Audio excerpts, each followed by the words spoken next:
Eu gostaria de mais uma vez insistir na necessidade de responder às posições de Rudolf Sohm, e é por isso que nós optamos neste curso pelo pensamento da escola de Munique.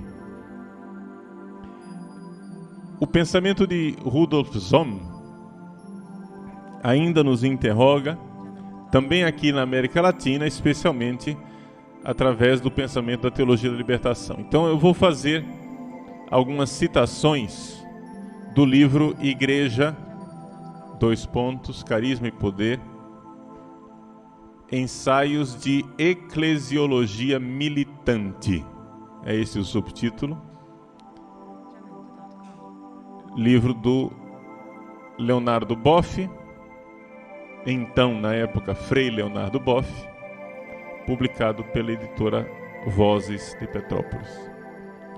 Depois existe uma outra edição mais recente, porém não alterada em nada, da editora Ática.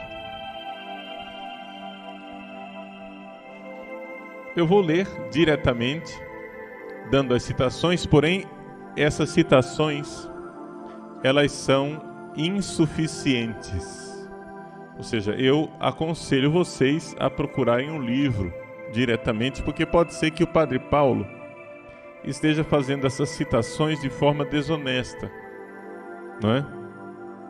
Então pode ser que o Padre Paulo tenha ido lá, tenha tirado as citações de fora do contexto, tenha ludibriado e esteja fazendo com que Leonardo Boff diga aquilo que ele não disse e incriminando Leonardo Boff daquilo que ele jamais fez. Então, eu aconselho vocês a lerem o livro dele, tá?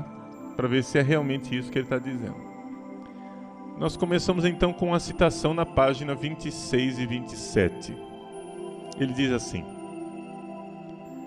a categoria povo de Deus e igreja comunhão permitem redistribuir melhor a potestas sacra dentro da igreja. Permitem que surjam novos ministérios e um novo estilo de vida religiosa encarnada nos meios populares.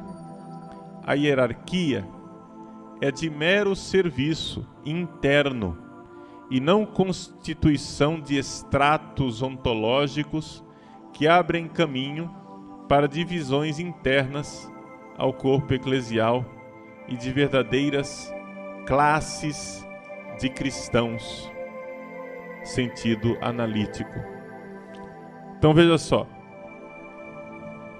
nesse parágrafo do Leonardo Boff, o que é que ele está fazendo? Ele pega a categoria de povo de Deus. Vejam só, a categoria de povo de Deus é uma categoria válida eclesiologicamente, porém não pode ser absolutizada, não é? Leonardo Boff pega essa categoria de povo de Deus, e já que nós estamos falando de povo de Deus, então ele faz o quê? Começa a fazer uma análise sociológica. Tá?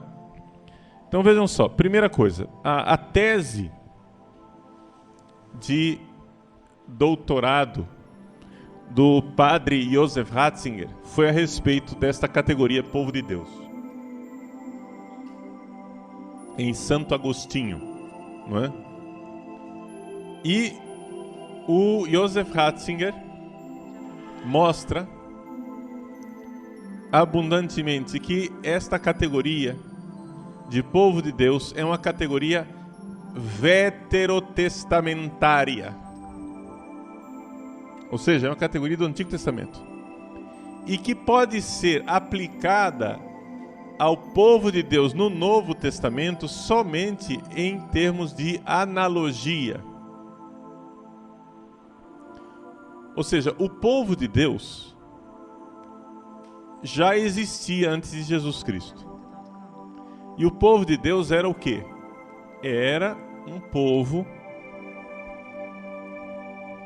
reconhecido etnicamente, religiosamente, politicamente. Existia essa unidade real constituída no povo de Israel. Não é isso? Agora, como que nós vamos pegar esta categoria, povo de Deus, e aplicá-la à igreja, não é? Não somente a tese doutoral de Padre Joseph Ratzinger a respeito do povo de Deus, como ele também, na década de 70, depois do Concílio Vaticano II, escreveu um livro que é uma coletânea de ensaios eclesiológicos chamado O Novo Povo de Deus. E nesse livro também ele corrobora esta mesma realidade, ou seja, povo de Deus é uma categoria veterotestamentária que, a partir de Jesus, foi reformada, reformulada. Então vejam só, assim como você pega, por exemplo, no Antigo Testamento, nós temos o sacerdócio no Antigo Testamento, não tem o sacerdócio no Antigo Testamento? Muito bem. Quando vem Jesus, ele pega esse sacerdócio e o coloca pelo avesso. O sacerdócio já existia, o sacerdócio de Arão, o sacerdócio levítico, o homem que oferecia sacrifícios a Deus. Muito bem, Jesus, ao se oferecer em sacrifício, muda o sacerdócio pelo avesso.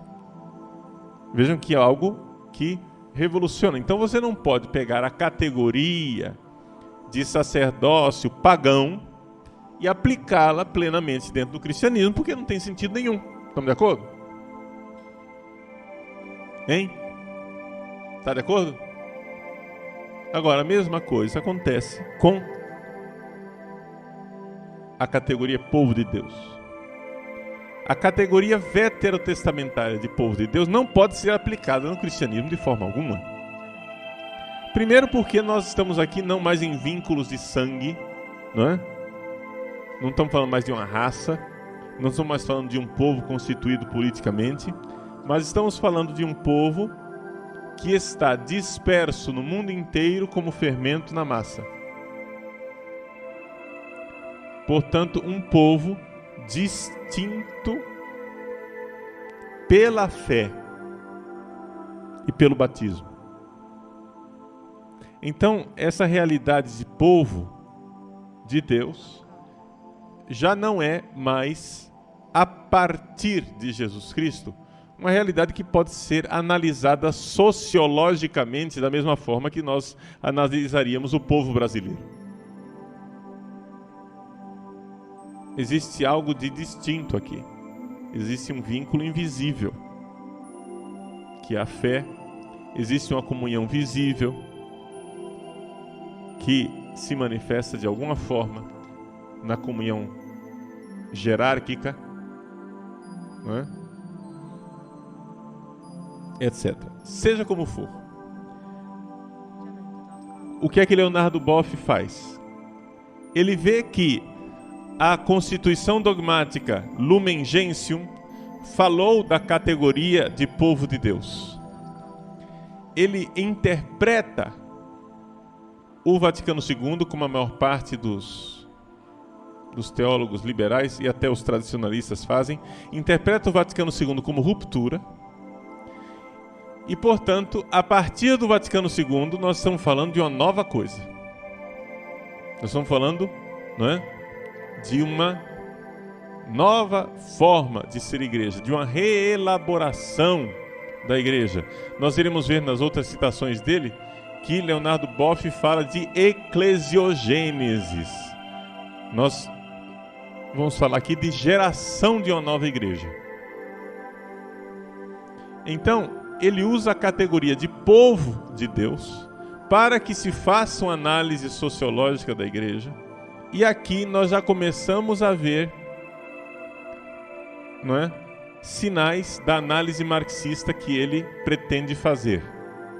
Ele faz uma análise marxista desta realidade do povo de Deus. Ou seja, assim como existem classes na sociedade, também a igreja tem classes, e essas classes devem ser abolidas para que a gente chegue a uma sociedade sem classes. Entenderam? Então aqui, a classe que está dentro do corpo eclesial é a questão da hierarquia. Então vejam só. Vejam aí, sigam no texto de vocês, é o primeiro parágrafo lá que eu tenho. Então a hierarquia agora,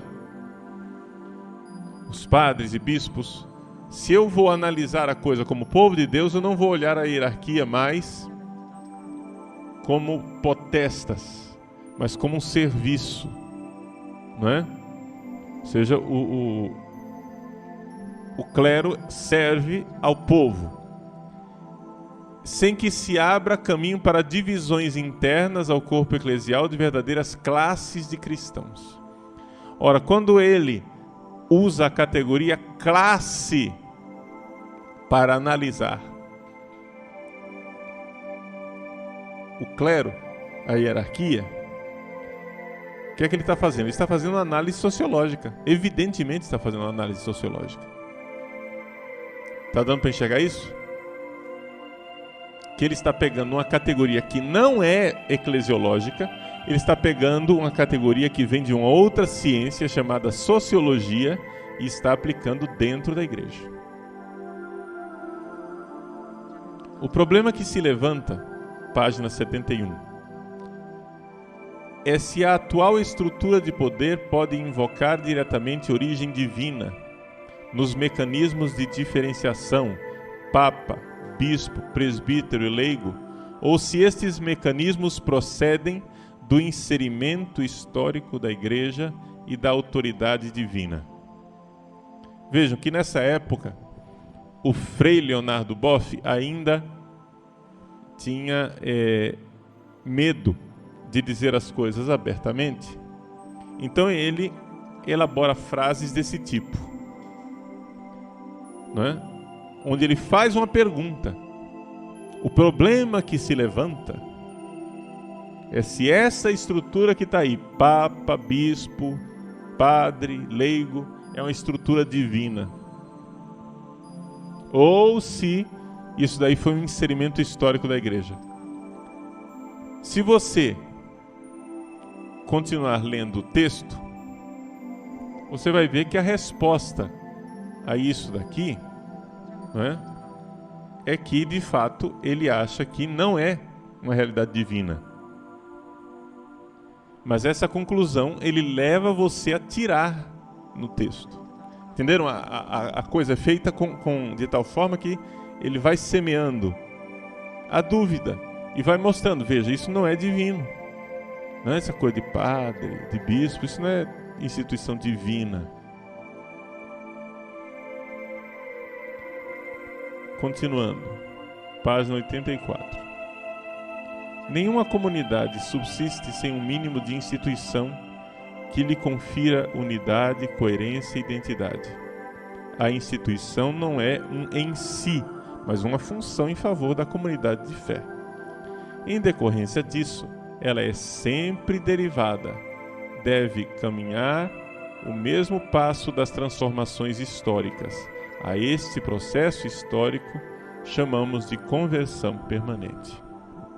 Então aqui na página 84, ele está basicamente respondendo a pergunta que ele fez na 71. Estão entendendo? Ele está dizendo que é um processo histórico de transformação contínua. Então hoje nós temos padre e bispo, mas amanhã podemos ter outra coisa.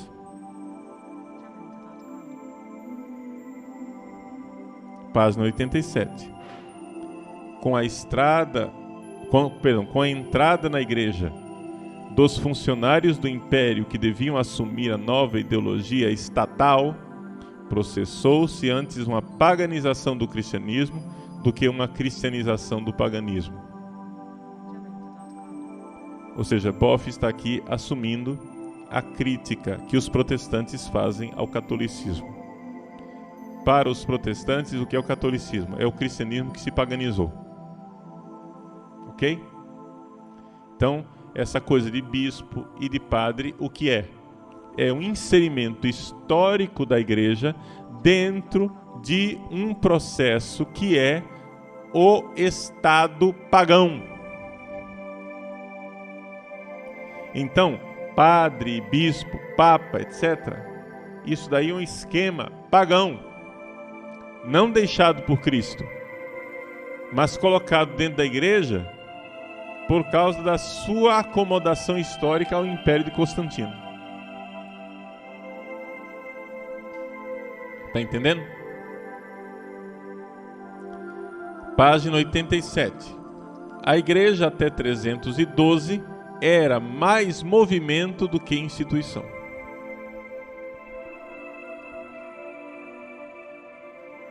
Então, vejam como a linha de raciocínio é contínua, né?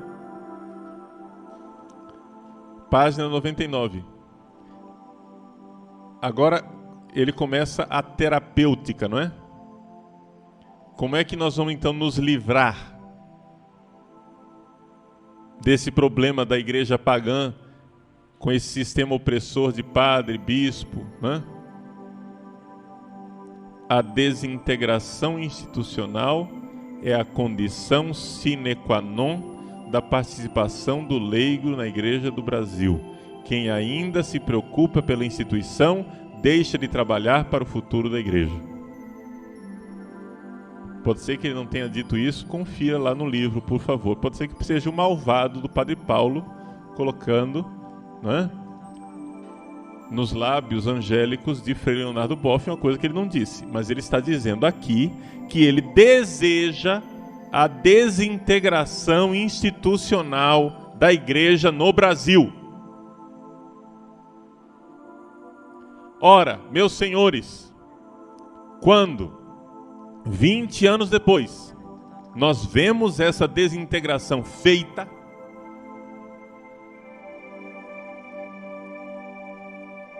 você vem me dizer que é teoria da conspiração.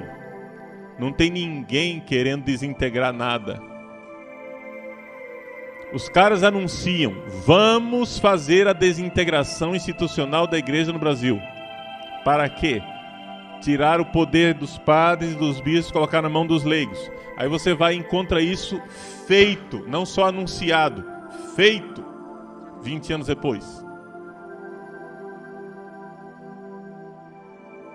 E você diz: não existe nenhum complô. Só porque você não leu Leonardo Boff, né? Porque você é ingênuo o suficiente de pegar a declaração desse povo pelo valor daquilo que eles alegam oficialmente. É evidente que uma pessoa que entra dentro da instituição para destruí-la, é evidente que uma pessoa que é sagrado bispo e que se torna bispo de uma diocese, está dentro da diocese para desintegrar a diocese institucionalmente, para acabar com a diferença entre padre e leigo, é evidente que ele não vai dizer isso para você. Se você o acusar disso, ele vai esconder a mão que jogou a pedra e vai mentir.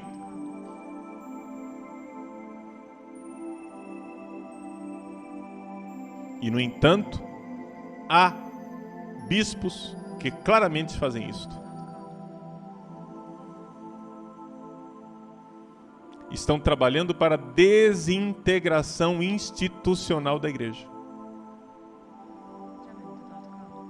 Como que esses homens chegaram a bispo, meus senhores? Isso daí é um dos grandes mistérios, chamado mistério da iniquidade. Os filhos das trevas são mais espertos que os filhos da luz. Hoje, quando é nomeado um bispo católico, você fica admirado, assim, quando o cara é devoto do Papa, defende a igreja, a tradição, etc. Você fica: meu Deus, como que esse cara chegou a bispo? Deve ter acontecido alguma coisa errada no processo, né? Porque não é esse o normal. O normal é o quê? É que haja um trabalho das duas mãos, né? A famosa técnica antiga já do partido de colocar uma facção trabalhando dentro da instituição e outra facção na ilegalidade. Aí a facção institucional, o braço legal do movimento, está lá para quê? Para na hora que o braço ilegal fizer alguma coisa de maluco, colocar panos quentes e dizer não é bem isso. Então a função, não é, de padres e bispos com altos cargos dentro da Igreja do Brasil, a função deles na desintegração da instituição da Igreja do Brasil não é fazer a desintegração, mas é proteger o braço ilegal que está fazendo a desintegração. Quando um padre celebra a missa e faz o povo pronunciar as palavras da consagração, traz mãe de santo para fazer despacho no ofertório,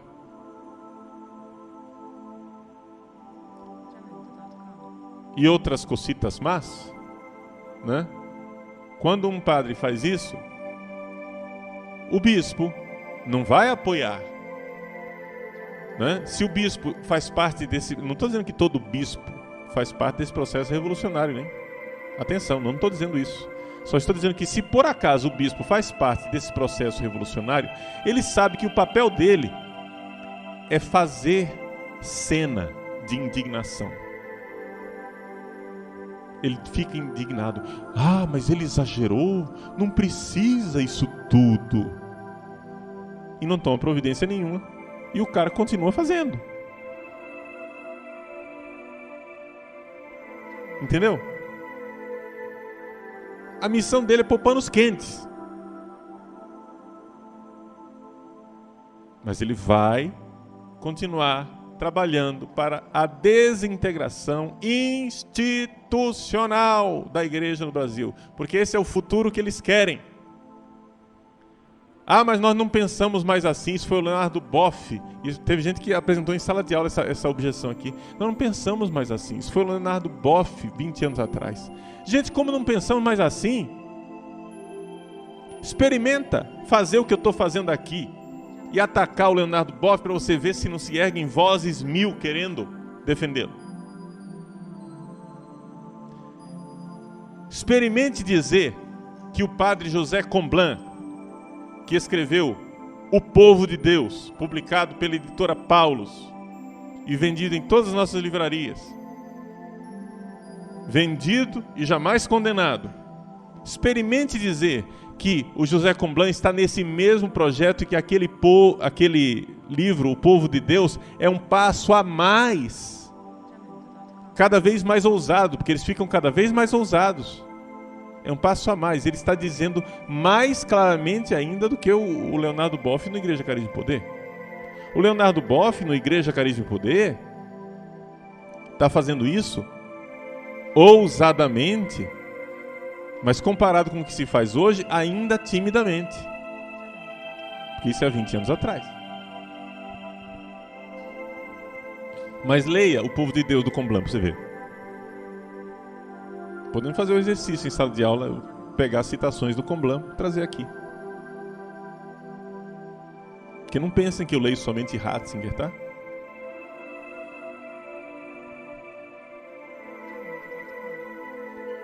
Então vejam só, é necessário uma desintegração institucional. Isso está não profetizado, gente. Isso está programado. Profetizado quer dizer que ele é um cara inteligente e está lendo a linha da história e a história irá caminhar necessariamente para essa direção. Não, isso está programado, quer dizer, eu pretendo fazer isso, é isso que nós pretendemos fazer, é para isso que nós temos que trabalhar.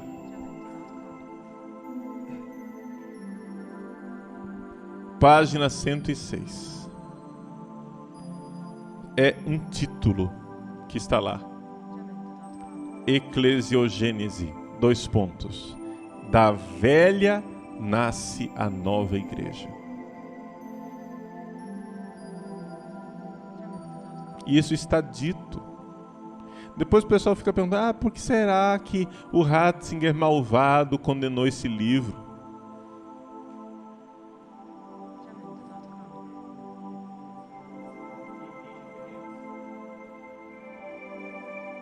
É aqui que vem nas nossas assembleias diocesanas, paroquiais, a famosa pergunta. Vamos fazer um grupo aí, gente, vamos refletir. Que igreja nós queremos? Ninguém pergunta que igreja Deus quer. Pergunta que igreja nós queremos, porque somos nós os fundadores dessa igreja. Se isso não é eclesiologia protestante, gente, o que é? Ou seja, para a eclesiologia protestante, a instituição igreja é uma criação humana que, portanto, pode ser modelada conforme o momento histórico. Não há instituição divina. E aí ele usa a famosa categoria, né? Página 109, ele diz assim: uma igreja nova está nascendo nos porões.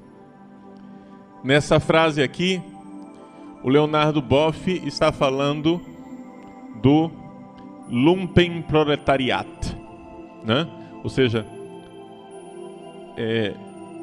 Lumpen em alemão, Lumpen, é uma pessoa, digamos assim, socialmente considerada como desprezível, né? Então seriam os miseráveis, né? Não são os pobres, mas é pior do que o pobre, é o miserável, né? É o porão da humanidade. Então está nascendo uma nova igreja nos porões da humanidade.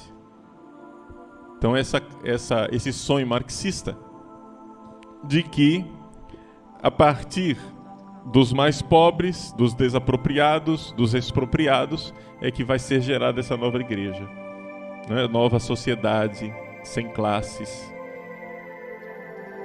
Então, ele não usa esse vocabulário aqui, mas a ideia que está por trás é isso, de porões da humanidade. Então veja só, na página 120 ele faz uma caricatura, que eu resumi aqui, e que você pode ler diretamente na página 120. Isso aqui não é citação literal. Cristo deixou antes de subir ao céu a igreja toda. Ele está fazendo uma caricatura da visão da eclesiologia tradicional, não é? Cristo deixou antes de subir ao céu a igreja toda pronta, com suas estruturas, seu corpo doutrinal, seus vários ministros, seus 7 sacramentos. O problema da igreja consistia em manter tudo isso de forma pura, embora às custas de uma explicitação libertadora, mas perigosa. A igreja devia permanecer inalterável na história. Iria como uma linha reta ao encontro do Senhor na parousia. Sua evolução é retilínea e seu crescimento meramente horizontal. Tá? Essa é a caricatura que ele faz da visão de igreja tradicional. É claro que existe essa visão de igreja, mas não é a visão de igreja nem do magistério e nem da tradição verdadeira. É uma visão ingênua de um catolicismo triunfalista que não sei se existe nem mesmo entre os tradicionalistas hoje em dia. Então, nós temos que entender o seguinte: a igreja, ela deve ser conservada? Sim, ela deve ser conservada. Mas o conservar a igreja não é uma realidade estática. Conservar a igreja é da mesma forma que eu conservo a vida de uma árvore. Você planta uma árvore pequena, depois ela se torna uma árvore grande. Você pode podar a árvore, cair folhas, né? Fazer muita coisa, adubar a árvore, é uma vida. A igreja, esta vida deve ser mantida.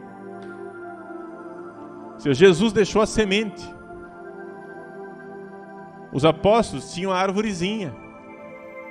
Hoje, nós temos uma árvore de 2000 anos. Agora, isso deve ser mantido. Jesus deixou a igreja toda pronta? Não. Porque não existe árvore toda pronta. A árvore é uma dinâmica vital, não é verdade? Então é evidente que a igreja, Jesus não instituiu o cardinalato, não é? Jesus, quando escolheu Pedro para ser o primeiro e mudou o nome dele, ele não estava ligando o papado ao bispo de Roma. Isso aconteceu historicamente, é evidente. Mas ele era o primeiro dos apóstolos. Jesus não instituiu a cúria romana. Entenderam? Então, a igreja, ela foi deixada por Jesus. Sim, foi deixada. Do mesmo jeito que seu pai e sua mãe, um dia, tiveram aquele ovo fecundado na trompa de Falópio da sua mãe, e foi você. Olha como você está diferente daquela estrutura unicelular. Hã? E no entanto é você. Já estava tudo lá, mas não estava tudo lá. Estava tudo porque a identidade estava lá. Mas você não tinha consciência de ser quem você é. Isso daí você foi adquirindo com o tempo, você foi se desenvolvendo, se prejudicando, ficando uma pessoa melhor ou uma pessoa pior ao longo do tempo. Não é verdade? É a mesma pessoa. Você conservou sua vida, mas você não fez só isso. Sua única missão não foi conservar a vida. Você fez outra coisa, você gastou a vida também. Você, para usar uma linguagem econômica, você investiu, né? Também. Teve perdas. Então, vejam só aqui, o que ele está fazendo aqui é uma caricatura. Mas isso é típico de quem quer destruir um pensamento. Primeiro cria a caricatura do pensamento e depois vai lá e destrói. Entende? Você primeiro diz, ou seja, para você provar que Deus não existe, a primeira coisa que você faz é criar um ídolo, um Deus falso, um Deus fácil de ser destruído. E aí depois você vai e destrói e diz, Deus não existe. Você quer provar que a igreja pode ser um nariz de cera que você faz dela o que você quiser? Você primeiro faz uma caricatura do pensamento tradicional. E aí depois você vai e destrói o pensamento tradicional. Você quer, por exemplo, provar que padre não deve usar batina. Você primeiro faz uma caricatura de padre de batina. Porque o padre de batina, ele é classista, ele quer entrar no ônibus e quer que as pessoas se levantem para ele sentar, né? Porque ele quer ser melhor do que os outros, porque ele acha que ele é o escolhido, ele não é servo de ninguém, todo mundo tem que servi-lo. Então, ele vai ter que sentar, né, como um pachá, né, na sua cadeira de veludo, com sua batina requintada, suas abotoaduras de ouro, e vai ter que ter uma série de criados de libré com luvas brancas e salvas de prata servindo para ele docinho e água de coco. Ora, tenha santa paciência, é muito fácil destruir um sacerdote de batina desse jeito, né? Você faz uma caricatura de um patife e você diz, então, tá vendo? Batina é isso.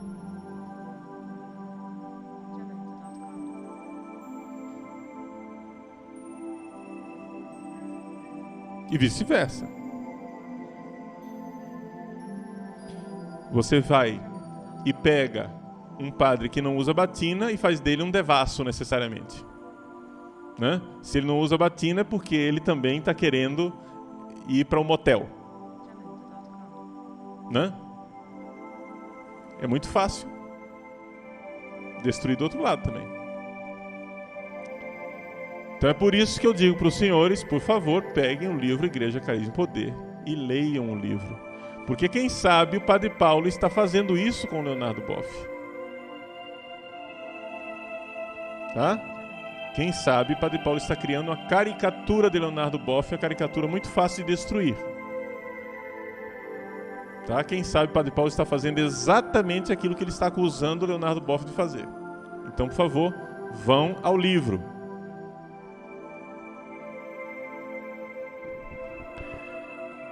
Na página 123, vocês encontram aí uma frase de Leonardo Boff, onde ele explica mais ou menos como é que se vê a igreja dentro da teologia católica hoje em dia, ou seja, ou pelo menos aquilo que ele chama de teologia católica. Ele diz que existem duas visões, né? Duas escolas, duas correntes. Uma é aquela que acha que Jesus criou a igreja. E outra é aquela que acha que Jesus não criou a igreja. Agora, o que é extraordinário nessa história toda é o seguinte, ainda por cima, ele cita como pensador que acha que Jesus não pensou a igreja, quem? O senhor Joseph Ratzinger. Vede coisa extraordinária. E o problema é que a citação não procede, porque essa não é a posição de Ratzinger. Tá? Então, página 123, ele diz assim: a igreja como instituição não estava nas cogitações do Jesus histórico, mas ela surgiu como evolução posterior à ressurreição, particularmente como processo progressivo de desescatologização. Gente, quem quer que conheça o pensamento de Joseph Ratzinger sabe que o pensamento dele é exatamente o contrário.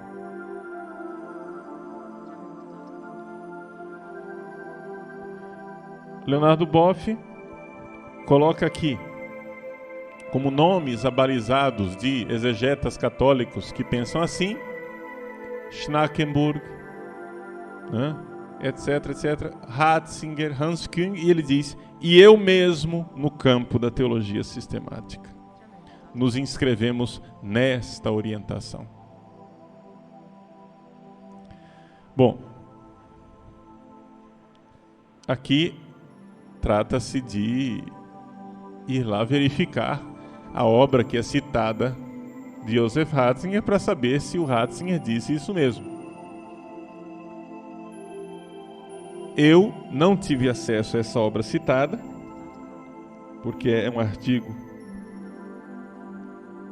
né, que foi publicado aqui em português, A Igreja em Nossos Dias. É uma participação do Leonardo Boff dentro de um livro publicado aqui no Brasil em 69.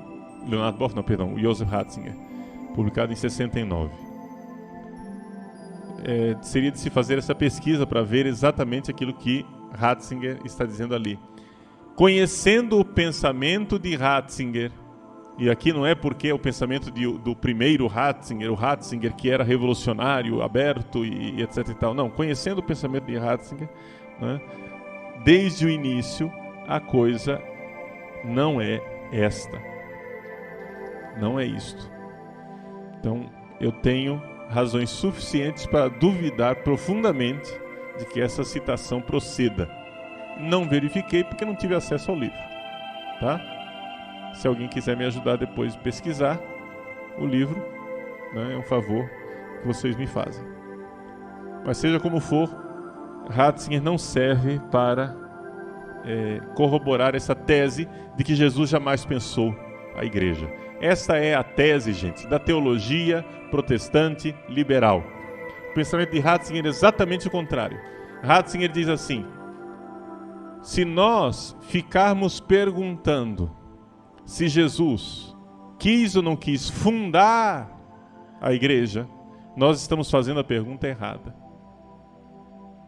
A pergunta correta é a seguinte, Ratzinger isso: nós temos que nos perguntar se Jesus queria abolir o povo de Deus, ou seja, fazer com que o povo de Deus não existisse mais, ou se Jesus queria reformar o povo de Deus? Essa é a pergunta correta. Porque o povo de Deus já existia. Não é? Jesus fez o quê? Ele reformou o povo de Deus. E foi este o significado do gesto de Jesus de escolher os 12. Que sentido tem você escolher 12, como 12 eram os filhos de Jacó? Se não é exatamente reformar o povo de Deus. O povo iniciado com os 12 filhos. Se você escolheu 12, o que é que você está querendo fazer? Você está querendo fazer um novo início. E era evidente na época de Jesus que o Messias viria para congregar o Israel definitivo. Agora, só que esse Israel, ninguém esperava, é que ele iria transcender as fronteiras nacionais. E aqui que está a novidade de Jesus. Então, o pensamento de Ratzinger pode tirar o cavalo da chuva, o burro da lama, não vai servir para justificar isso aqui. Agora, que ele diga que Jesus não pensou a igreja é algo de absolutamente necessário no pensamento dele, de Boff. Ou seja, Boff precisa que Jesus não tenha pensado a igreja. Por quê? Porque se Jesus pensou a igreja, gente, nós não podemos reformá-la. Mas se nós queremos reformar a igreja, então nós temos que fazer de tudo para provar que Jesus não tem nada a ver com a igreja. Entenderam a história? Então vocês têm que entender que aqui é típico desse pessoal revolucionário raciocinar de trás para frente. Ou seja, raciocinar de trás para frente quer dizer o seguinte: eles primeiro escolhem o que eles querem fazer. Como é que eu vou fazer da Igreja Católica um instrumento de implantação do socialismo? Ora, o socialismo é o quê? É uma sociedade sem classes. Para que a Igreja seja instrumento de implantação do socialismo, eu preciso que a Igreja seja também, ela, uma sociedade sem classes.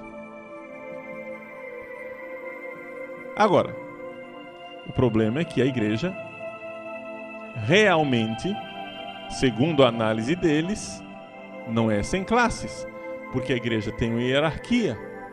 A Igreja tem uma classe que se apropriou dos meios de produção do sagrado, chamada clero. E outra classe que foi espoliada, desapropriada, uma classe que é despossuída dos meios de produção do sagrado, chamada leigos. Ora, os leigos são a classe que, através de luta de classes, deverá agora se apropriar novamente dos meios de produção do sagrado. Então a luta de classe que se põe dentro da igreja hoje é a luta segundo a qual os leigos devem se apropriar dos meios de produção do sagrado. Quer dizer o seguinte: o leigo tem que poder interpretar a palavra de Deus e não somente o clero. O leigo tem que poder celebrar missa e não somente o clero. O leigo tem que poder perdoar os pecados e não somente o clero. Esse é o projeto. Então, como é que nós vamos alcançar isso? Num processo lento e gradual de laicização do padre e clericalização do leigo. É lá que eles querem chegar. Agora, como é que eu vou transformar a igreja numa sociedade sem classes, se eu noto que ela de fato tem classes? Bom, só tem um jeito. Eu preciso, então, fazer com que esta igreja, ou seja, a igreja como ela está, seja uma invenção humana.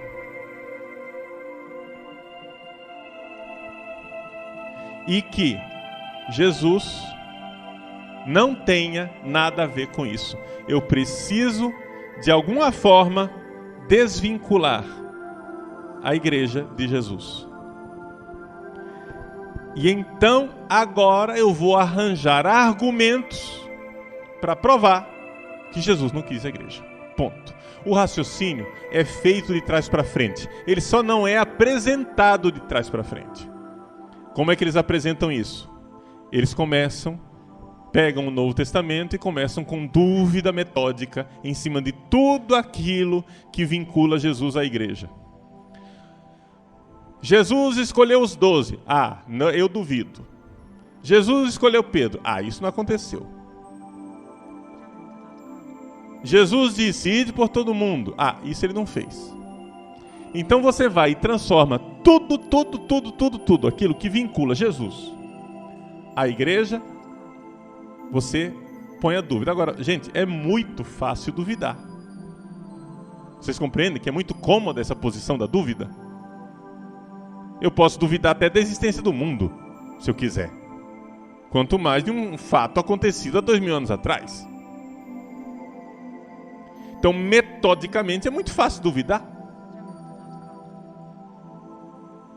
Agora, se você duvida de tudo aquilo que não está no seu projeto e tem certeza absoluta de tudo aquilo que está no seu projeto, né? Está feita a mágica. Está feita a mágica. Então, você desvincula da pessoa de Jesus histórico a igreja. A igreja é uma invenção humana dos primeiros discípulos. A igreja, como ela está hoje, ela foi uma invenção com data 312. Antes de 312, disse o senhor Leonardo Boff, a igreja foi somente um movimento, não foi uma igreja. Não havia organização. O que é que ele faz com as cartas de Santo Inácio de Antioquia, ninguém sabe, né? O episcopado monárquico presente e atestado nas cartas de Santo Inácio, isso não existe. A sucessão apostólica, como está atestada nas cartas pastorais de Timóteo e de Tiago e de Tito, isso não existe, né? Isso aí a gente passa por cima. Isso aqui era uma visão do Inácio, entendeu? Por quê? Porque, gente, eles precisam chegar aqui, então eles vão arranjar o argumento, seja ele qual for. É assim que se pensa. É assim que se pensa. Então, é evidente que no livro, ou em sala de aula, ou numa palestra, nenhum deles vai fazer isso. Eles vão começar com a dúvida metódica. E vão dizer, vejam só esta incoerência. E não é difícil achar uma incoerência, né, no Evangelho. Veja só, em tal evangelista diz isso e tal evangelista diz aquilo. Portanto, vejam, isso é uma elaboração teológica dos dois. Isso não existiu historicamente.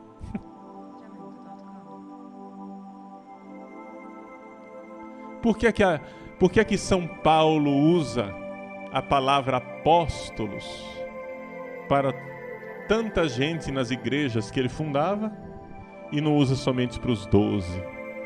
Portanto, provavelmente não houve apóstolos. Isso daí é só uma invenção. Tá entendendo?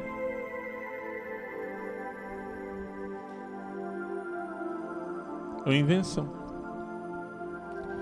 Gente, acontece que existem certas coisas que, se você for fazer uma investigação honesta, existem certas coisas que não dá para você dizer que nós temos fundamento suficiente para duvidar de certas coisas.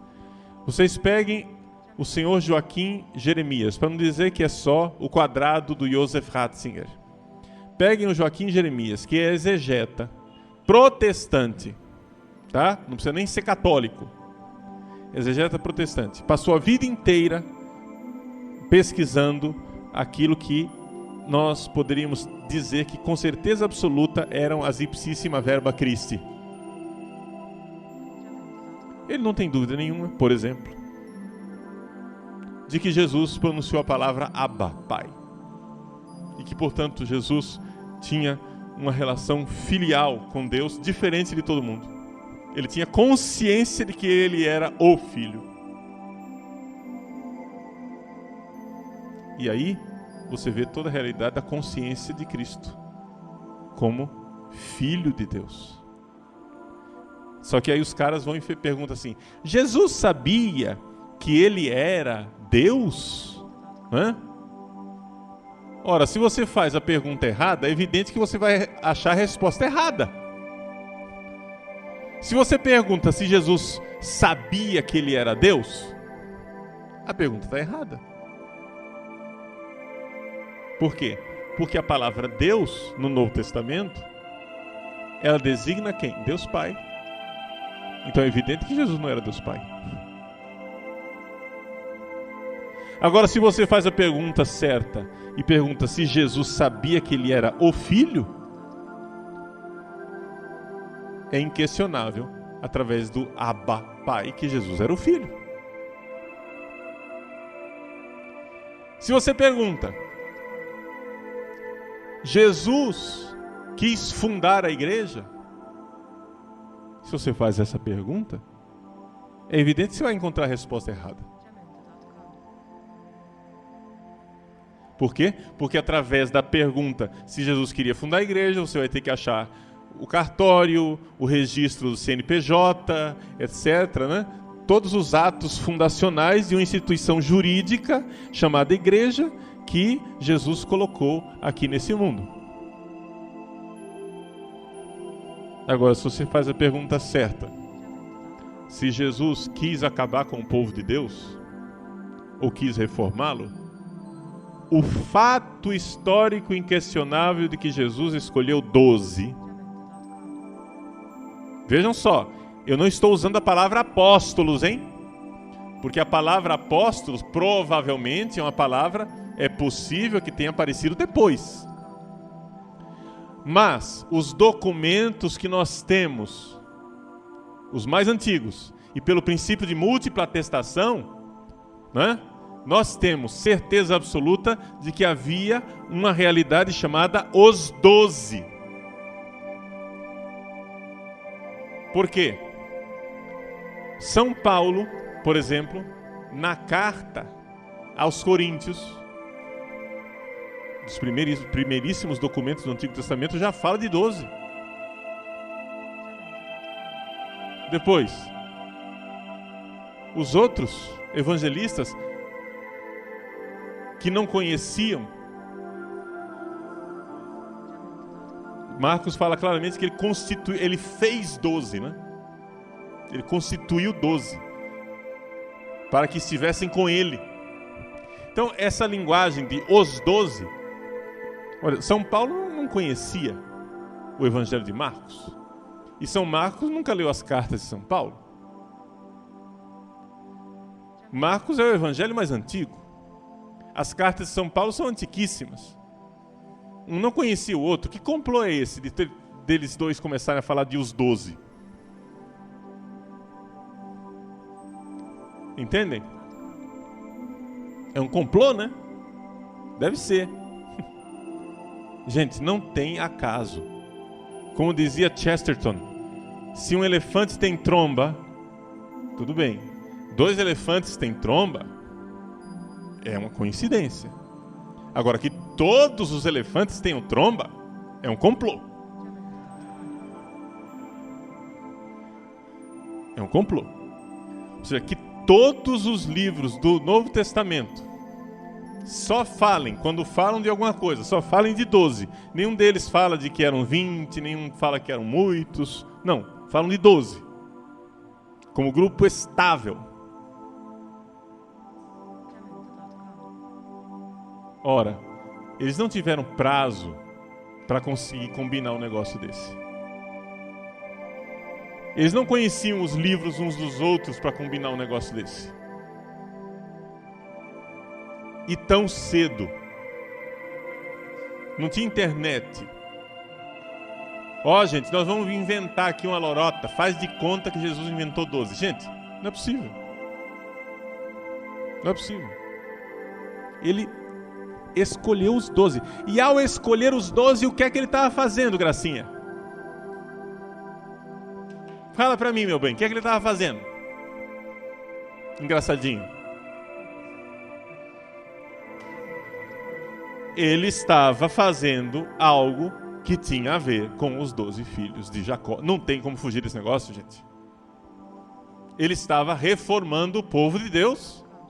E você vem dizer para cima de Moá que Jesus não queria igreja. Jesus era um retardado mental na cabeça desse pessoal. Era um retardado que pregou a vinda do reino. Deus enganou Jesus. O reino não veio. Jesus morreu e acabou. Na cabeça deles, Jesus é isso. E aí, agora a gente diz que ele vive, porque a causa dele continua viva. Gente, pelo amor de Deus. Nossa Senhora do Amparo, abrigai-nos sobre a vossa proteção, porque não é possível. Uma desonestidade desse tanto. É evidente que o gato se esconde e o rabo fica de fora. Qual é o rabo que ficou de fora? É a evidente má vontade de acreditar naquilo que os melhores e mais sólidos exegetas colocam como algo inquestionável. Até mesmo protestante está admitindo isso. Só que o problema aqui é a desonestidade. Eles sabem onde eles querem chegar. E já que eles querem chegar aqui, esta igreja não serve. Então ela tem que ser desvinculada de Cristo para que a gente crie a nossa igreja.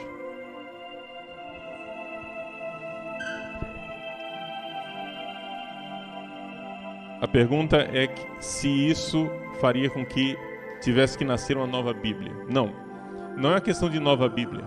A atitude deles é de criar um cânon dentro do cânon. Ou seja, de escolher trechos da Bíblia que são mais válidos do que outros. Ou seja, os trechos que batem com o projeto que eles têm, esses textos são do Jesus histórico. E os textos que, por acaso, não batem com o projeto, aí então esse daí foi inventado. Então, esses têm uma valência menor. Então você cria um cânon dentro do cânon. Entende? Continuando então. Na página 174 e 175. Aqui nós vemos a questão clara da eclesiologia luterana, da igreja invisível, né? Ele diz: na igreja detectamos duas dimensões, cada qual com uma natureza própria, mas mutuamente relacionadas. A igreja enquanto campo religioso eclesiástico e instituição, e a igreja enquanto campo eclesial sacramental, sacramento, sinal e instrumento de salvação. Por campo religioso eclesiástico entendemos o complexo de instituições eclesiásticas e o conjunto dos atores religiosos em interação entre si e com as instituições. Como são dimensões da mesma e única igreja, cumpre articulá-las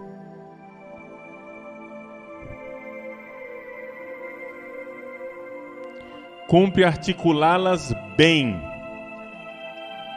né? Para evitar todo paralelismo real e linguístico. A afirmação básica consiste em sustentar que o campo eclesiástico é suporte do campo sacramental eclesial.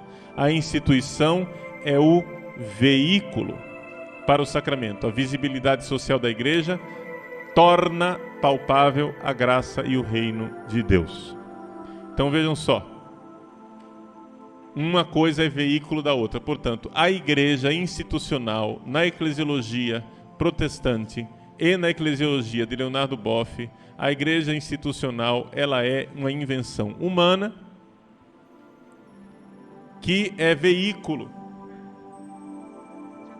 para que haja uma outra coisa que é a igreja de verdade, que é a igreja de Cristo, a igreja invisível. Tá? Leonardo Boff continua, vamos continuar a leitura, página 184. Igreja, povo de Deus. Tomamos a categoria povo, não no sentido de nação, englobando indistintamente a todos e ocultando as dissimetrias internas, mas no sentido de povo, classe subalterna. Olha o marxismo aqui claríssimo, que se define por ser excluída da participação e reduzida a um processo de massificação, de coisificação. Ou seja, povo é classe, povo é proletariado. Aquilo que Marx chamava de proletariado é o que o senhor Leonardo Boff e o pessoal hoje em dia marxista dos vários partidos, etc., chama de povo. O povo. Tá? O povo, por exemplo, o Padre Paulo não faz parte do povo de Deus. Nesse significado que está aqui. Não sou eu que estou dizendo isso. Quem está dizendo isso é Leonardo Boff. Tá? Tá ali. É o que? No sentido de povo, classe subalterna que se define por ser excluída. Ora, se eu não sou da classe excluída, eu não sou povo. Tá entendendo? E os senhores também não são povo. Porque vocês são elite. Vocês estão aqui estudando. Criado a pão de ló. Com tudo pago. Segurança social. Vocês não são excluídos de nada. Vocês não são povo. É por isso que é tão importante para o marxista que você, que possivelmente teria saído de uma classe subalterna, não esqueça suas origens. Já ouviram essa frase? Não se esqueça suas origens, porque você precisa continuar com mentalidade proletária. Ou seja, você saiu daquela classe, mas você precisa continuar com aquela mentalidade de classe. Mentalidade esta que depois, na vida real, no mundo de verdade, não no mundo das fantasias marxistas retardadas, mas no mundo real, mentalidade essa que não existe no povo. Ou seja, o povo não é revoltado. O povo não é marxista. O povo não está fazendo luta de classes. A única classe que realmente faz luta de classe é a classe dos intelectuais. Entendeu? Então o negócio é assim. Eles são os profetas que verbalizam o que o povo pensa, mas nem o povo se dá conta de que ele pensa isso. O povo está nem sabendo. Mas eles vão, né, buscar os interesses de classes daquele povo. Pelo menos é essa a conversa. O problema aqui, gente, é o seguinte, é que nós não podemos ficar julgando esse movimento marxista como sendo um movimento a partir daquilo que é a propaganda deles. Eles dizem, nós lutamos pelo povo. Mas espera lá, você luta pelo povo? Vamos ver historicamente. Você gosta tanto do Jesus histórico? Então vamos ver a história. Vamos ver a história. O que é que todo socialismo foi capaz de produzir na história deste planeta? Foi capaz de produzir uma nova elite. Ponto. Ou seja, daqueles intelectuais orgânicos que, na conversa de que estavam fazendo alguma coisa pelo povo, conseguiram um lugar à sombra e água fresca. Ponto. Foi isto que todo socialismo histórico conseguiu. E é exatamente o que está acontecendo no Brasil.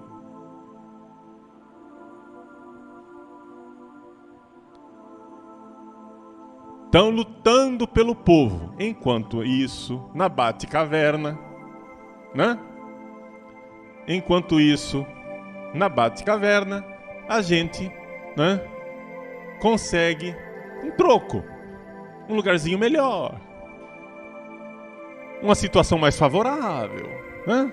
Afinal, lutamos tanto pelo povo. E assim você consegue uma nova elite. Então, gente, isso aqui é luta pelo poder, simplesmente. O que esse pessoal quer é o seguinte: eles querem tirar a hierarquia da igreja, tal qual ela é, e substituí-la por uma nova hierarquia, com novos critérios, onde eles mandam. Povo, povo, povo vai continuar como sempre continuou historicamente, oprimido.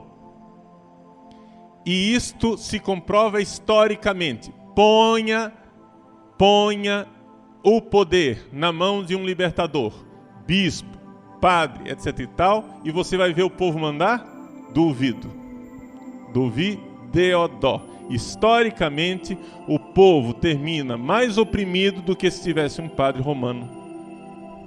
Porque eles criam mais leis, mais proibições e mais controles, mais mecanismos de controle de opressão do que o direito canônico. É o que acontece historicamente. É o que acontece historicamente. Isso, gente, chama-se luta pelo poder, onde um grupo deve ser julgado por aquilo que eles têm de pior e o outro grupo deve ser julgado pelas suas boas intenções. É isso que acontece historicamente. Se você é conservador, você vai ser julgado pelo que o seu grupo tem de pior. Então eles vão arranjar um conservador que aprontou e vai julgar você a partir daquilo. E eles vão ser julgados pelas boas intenções, porque eles estão fazendo isso a favor do povo. Se depois o cara, né, fez exatamente ou pior do que os conservadores fizeram, isso não é problema, porque ele fez cheio de boas intenções. Ele quis para ajudar o povo. Só que isso, gente, chama-se farsa. Farsa. E eu digo isso mostrando historicamente que foi o que aconteceu em todos os movimentos históricos socialistas, inclusive está acontecendo dentro da igreja. Então, o onus probandi, o ônus de provar essas suas boas intenções está em você, não em mim. Então prove.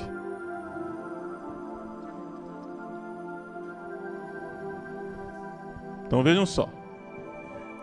Aqui está a coisa.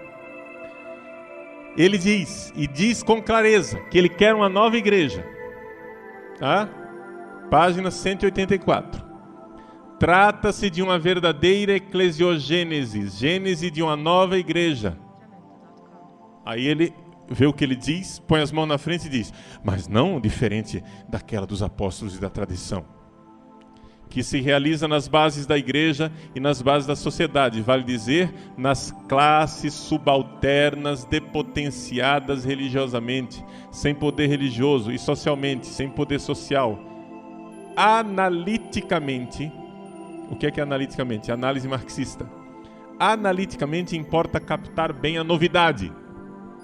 Estas comunidades significam ruptura. Que comunidades são essas? São as comunidades eclesiais de base. Tá? Essas comunidades significam ruptura com o monopólio do poder social e religioso e a inauguração de um novo processo religioso e social de estruturação da igreja e da sociedade, com a divisão social diversa do trabalho e também uma divisão religiosa diferente do trabalho eclesiástico. Agora, é evidente que os bispos que estão apoiando esse processo de desestruturação não vão dizer isso, não é? Então as comunidades eclesiais de base foram criadas para esta finalidade, não foram criadas para a finalidade de ser igreja, foram criadas para a finalidade de gerar uma nova igreja, novo jeito de sermos igreja. Novo jeito de sermos igreja. E daí, do novo jeito de ser igreja, eles passam para o único jeito de a igreja ser.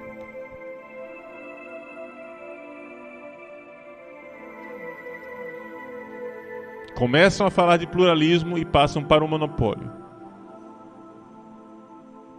Pensar e viver a fé de forma libertadora, comprometida com os humilhados, lutando para sua dignidade e ajudando a construir uma convivência mais conforme os critérios evangélicos.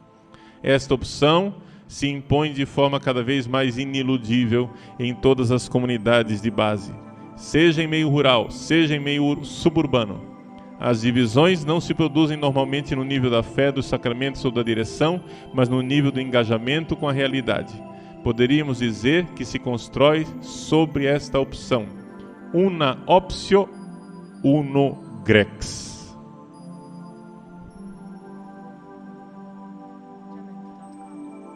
Então, una optio, unus grex. Então, a opção preferencial pelos pobres, não é? É esse fator catalisador da nova realidade eclesial.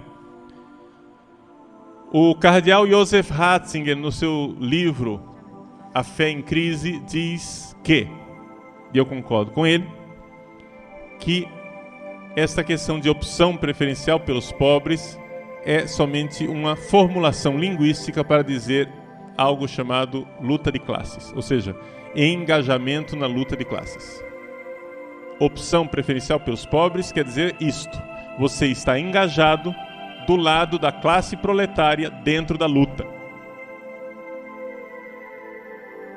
Em linguagem marxista é isso. Agora ninguém vai vender isso dentro da igreja com essa linguagem. Então a gente vai e põe opção preferencial pelos pobres.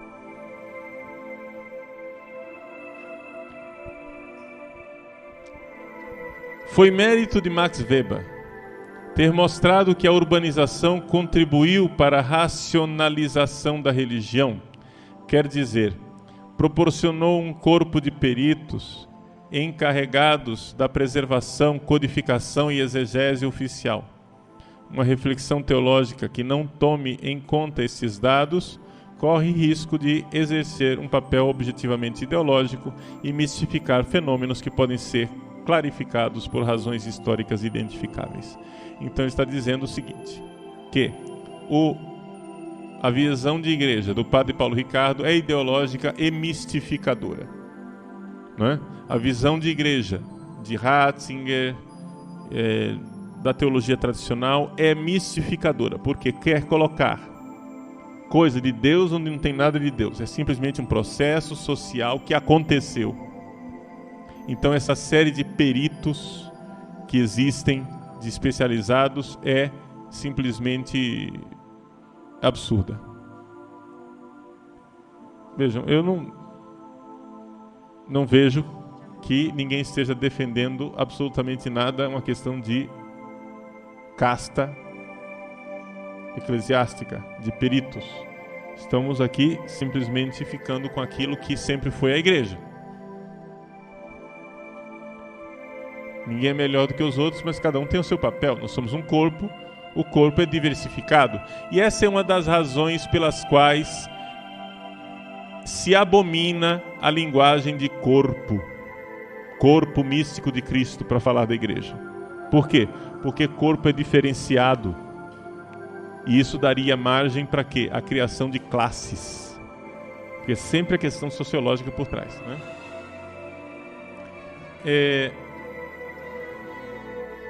Podemos deixar para a próxima aula o resto. Convidaria vocês a, em casa, ler essas citações que foram feitas.